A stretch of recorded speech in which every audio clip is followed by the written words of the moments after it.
Les élus de Montélimar Agglomération ont souhaité développer les services du quotidien de façon homogène pour les 67 000 habitants des 26 communes qui la composent, ainsi qu'un soutien aux entreprises qui créent du dynamisme économique et de l'emploi. L'attractivité de l'agglo, son cadre de vie et son bien-vivre ensemble sont l'addition des atouts de chaque commune et des services de qualité proposés dans de nombreux domaines.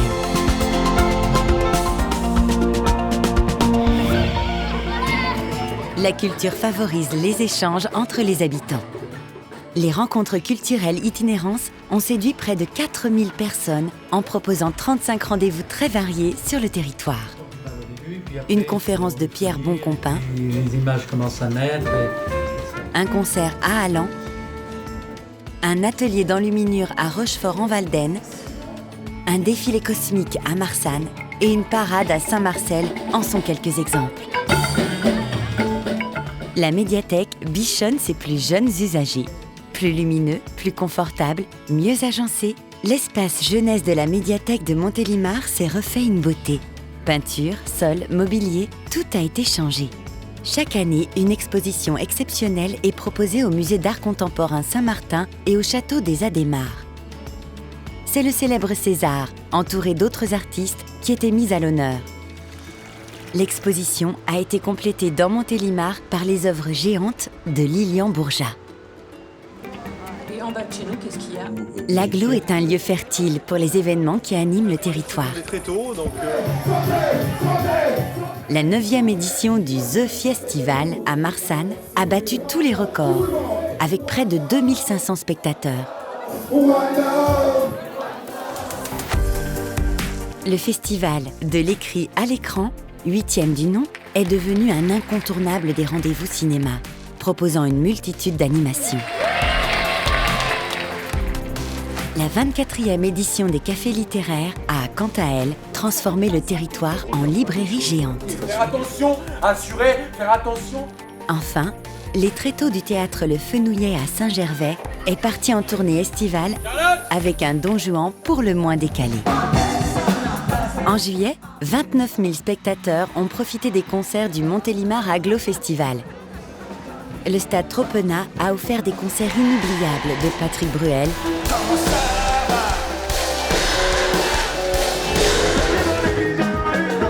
VG Dream et Dadju, Montélimar, je suis jaloux. ou encore du duo électro Offenbach. Le festival s'est prolongé dans les villages pour les concerts gratuits, avec entre autres Princesse Erika à Cléon-d'Andran, San Severino à Montélimar ou Les Vagabonds à Châteauneuf-du-Rhône.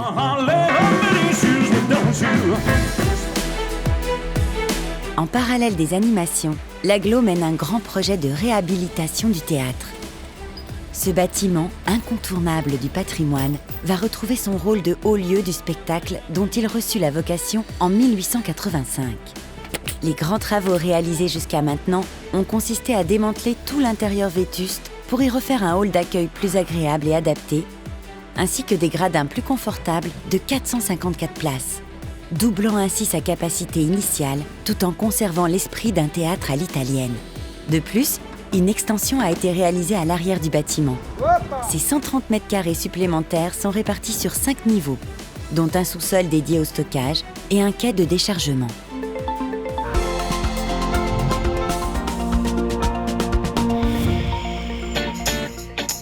Les crèches, le périscolaire ainsi que les accueils de loisirs favorisent l'épanouissement des enfants. Ce sont autant de services qu'apprécient les parents qui travaillent. Les structures d'accueil de loisirs sont réparties sur le territoire. L'été, ce sont près de 2200 enfants qui fréquentent ces lieux. Elle en a même sur le nez. Pour répondre aux besoins des familles, une nouvelle structure, le Kido Château, va voir le jour à Châteauneuf-du-Rhône, qui fera office d'accueil de loisirs et de centre périscolaire. Le but du jeu, c'est d'isoler l'adversaire, d'accord ? La ludothèque s'est installée cet été dans les communes pour réunir toutes les générations autour du jeu. De nombreuses animations sont organisées tout au long de l'année. Que ce soit la journée des droits de l'enfant en partenariat avec l'UNICEF, la fête du jeu qui s'est installée à la base de loisirs, ou bien encore le parcours aventure au Kido Vert, où de nombreux enfants se rencontrent autour d'une activité sportive conviviale.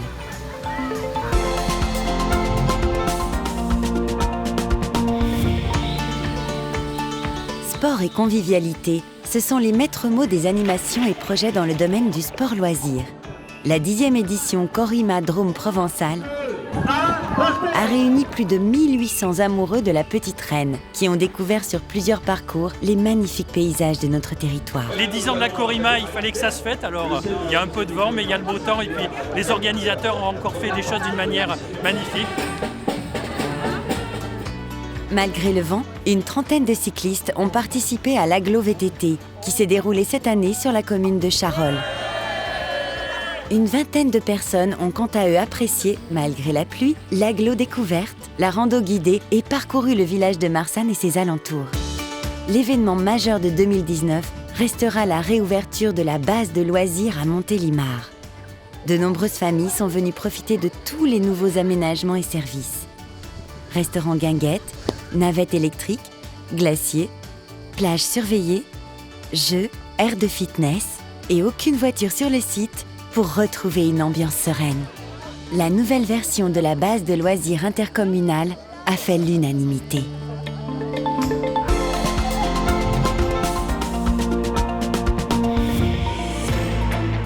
Pour trier toujours plus les déchets afin qu'ils soient recyclés, les consignes se sont simplifiées et se sont étendues. Jusqu'à présent, tu pouvais trier les bouteilles et flacons en plastique, les emballages en carton, les briques alimentaires, certains des emballages métalliques et tous tes papiers.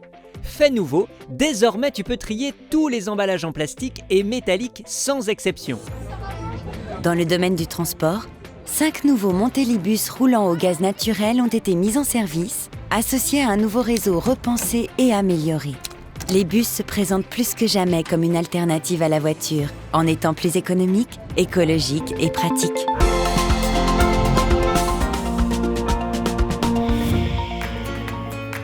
Pour diminuer les impacts des produits phytosanitaires, l'Aglo a été la première collectivité à faire l'acquisition d'une base de correction GPS, à laquelle les agriculteurs du territoire peuvent se connecter gratuitement.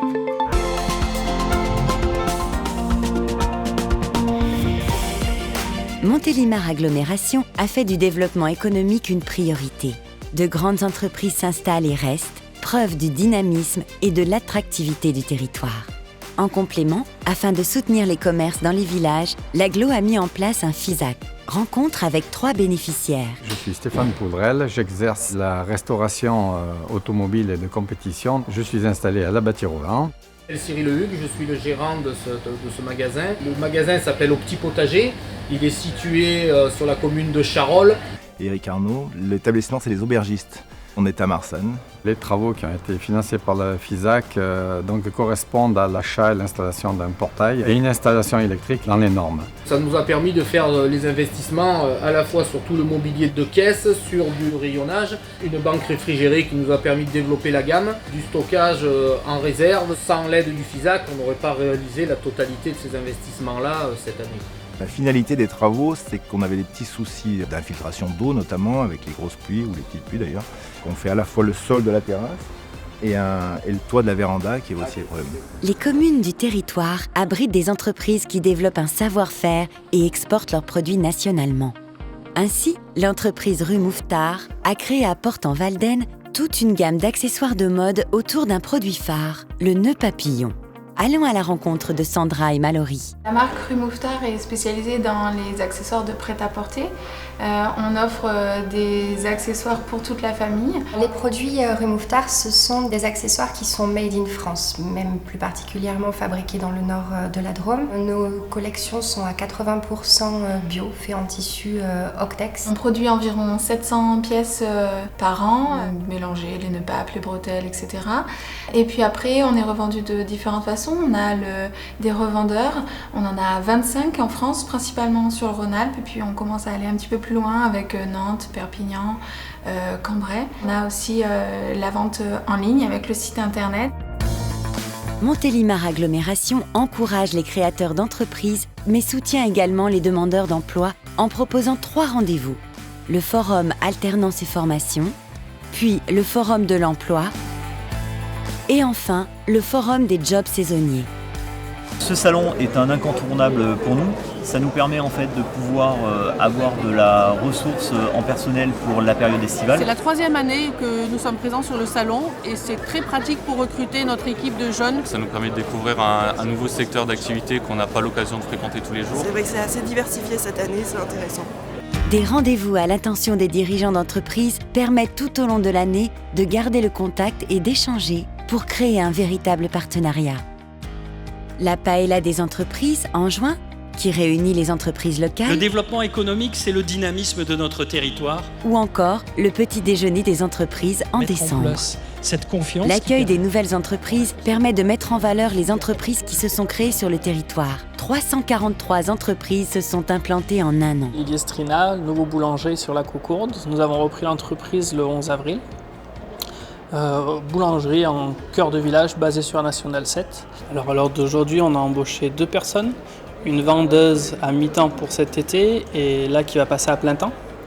Et un pâtissier qu'on a recruté aussi cet été qui est à plein temps. Nous sommes donc la brasserie Marcus, brasserie qui est installée à Soult depuis maintenant 18 ans. Nous sommes producteurs de bière artisanale et de limonade artisanale. Nous recherchions à agrandir la brasserie parce qu'aujourd'hui les locaux que nous avons sont devenus trop petits. Derrière ce projet-là, c'est surtout de développer la filière d'orge brassicole dans la plaine de la Valdaine et nous souhaitons surtout développer la filière d'orge brassicole bio. Nous avons eu un accueil très favorable de la part de Montélimar Aglo. Et puis nous avons trouvé un terrain à Cléon-d'Andran qui satisfait tout à fait nos besoins, sur lequel nous allons construire un bâtiment de 1000 m². Donc réunis aujourd'hui, mercredi 27 novembre, pour la pose de la première pierre de notre nouvelle brasserie. Ça y est, le bâtiment commence à sortir de terre, il est livrable début avril et nous pensons pouvoir commencer à produire au mois de mai. L'implantation à Châteauneuf-du-Rhône, c'est le point central de notre secteur d'activité. On n'est pas loin de la sortie d'autoroute, un accès facile pour les poids lourds. Alors le bâtiment La Brosse Équipement va être une agence mixte, donc il va y avoir l'activité La Brosse Équipement, Chevalier Fenwick. Nous allons aussi retrouver un atelier de réparation. Nous retrouverons également un service location en courte durée. On est parti sur 5 créations d'emplois. Le futur bâtiment Enedis, ZAC des Ports de Provence à Montélimar, va permettre de regrouper les équipes, les véhicules et le matériel de 3 sites actuels. L'implantation de Montélimar était évidente puisque en fait c'est vraiment un peu un centre de gravité pour nous. Et puis Montélimar a cette spécificité d'être très proche de l'autoroute, très proche de la National 7. Et comme on intervient à la fois sur la Drôme et sur l'Ardèche, les voies de communication c'est essentiel. 120 employés seront présents sur le site. Un bâtiment logistique va être construit à Montélimar sur un terrain de 7 hectares. L'aménageur, Argan, va livrer le site clé en main à l'exploitant, un acteur majeur du e-commerce en produits alimentaires et frais. Montélimar Agglomération soutient ceux qui font le dynamisme de son territoire, que ce soit économiquement ou en termes d'animation. L'Agglo agit aussi au quotidien pour conserver un cadre de vie agréable et son attractivité pour le bien-être de ses 67 000 habitants.